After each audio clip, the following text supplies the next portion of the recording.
É isso. Então, no Claramente de hoje, eu quero voltar a esse assunto sobre o que fazer quando a ansiedade de uma pessoa aumenta muito, produzindo desconforto e sintomas perturbadores. Você pode encontrar vários textos sobre esse tema, não só na revista Fique Leve, que tem um texto excelente, mas também no meu site, doutorcesar.com.br, que você pode ver aí na sua tela. Vamos primeiro recordar o que é ansiedade. Ela é um sentimento normal que, estando em níveis normais, nos impulsiona para criar, para viver os desafios e crescer. Mas quando a ansiedade atinge níveis exagerados, aí ela começa a perturbar e criar desconforto na pessoa. A ansiedade exagerada ou alta é experimentada pela pessoa como uma sensação de apreensão, de inquietude, de um vazio que parece que nada preenche. É um incômodo emocional, diferente de tristeza. E você não necessariamente sabe de onde vem tanta ansiedade ou qual a origem dela. Uma ansiedade normal pode ser experimentada, por exemplo, quando você está ansioso ou ansiosa para chegar certo dia no qual irá se encontrar com um amigo ou uma amiga que você não vê há muito tempo. Ou pode ficar um tanto ansioso diante de uma entrevista para um novo emprego, ou na hora de ir prestar um exame do Enem ou vestibular. Nesses exemplos, a ansiedade vivida pela pessoa é normal. Mas quando a ansiedade sobe muito e fica num nível exagerado, ela pode se manifestar de maneiras diferentes em pessoas diferentes. Por exemplo, em algumas pessoas que estão vivendo uma ansiedade muito forte, pode acontecer o que nós chamamos de crise de pânico. Em outra pode surgir uma fobia, que é o medo exagerado. Em outra ainda pode aparecer como transtorno obsessivo-compulsivo, além de outros diagnósticos. Ansiedade exagerada tem que ver com situações de conflito mental que não necessariamente estão conscientes para o indivíduo e que possivelmente ainda não foram resolvidos ou que estão em processo de resolução.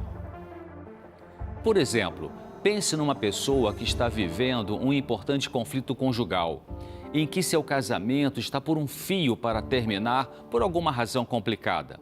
Esta pessoa pode desenvolver uma ansiedade alta por causa desse conflito. Podemos fazer uma comparação com uma infecção, por exemplo. Quando você apresenta febre, é provável que exista uma parte do seu corpo que esteja infectada ou inflamada. A febre mostra que existe uma luta entre seu sistema de defesa e o vírus ou bactérias que produzem a infecção. Assim acontece com a ansiedade alta. O conflito que você vive em sua mente, conflito este que pode ser inconsciente, como eu disse, é como se fosse uma infecção. E a ansiedade exagerada que você experimenta em qualquer forma, como eu disse também, é como se fosse a febre. Portanto, querer resolver a ansiedade exagerada somente com medicação, sem averiguar as causas dela, é como querer tomar um remédio para a febre, achando que ele será suficiente para acabar com a infecção ou com a inflamação. Para lidar com a ansiedade exagerada, é importante pensar. Pensar em coisas como: você não é ansiedade, ela é alguma coisa em você. Mas você tem outras coisas funcionando bem na sua mente e no seu corpo.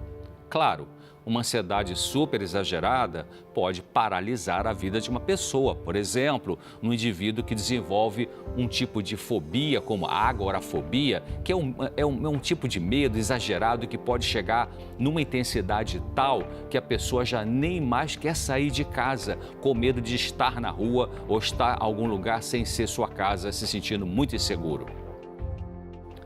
É necessário enfrentar a ansiedade ou angústia excessiva porque não dá para eliminá-la rapidamente. Claro, você pode lançar mão de um medicamento para ansiedade, orientado por um médico, que chamamos de ansiolítico, ou calmante, ou tranquilizante, e a ansiedade realmente vai diminuir. Mas se o conflito ou os conflitos que produzem essa ansiedade não forem investigados para serem tratados sob o ponto de vista psicológico, daqui a pouco o medicamento não mais fará efeito. Então, verifique se esta ansiedade perturbadora foi disparada por algum evento. Por exemplo, tem gente que começa a ficar muito ansioso, muito ansiosa ao entardecer. Já atendi muita gente assim. Isso pode ter vários significados.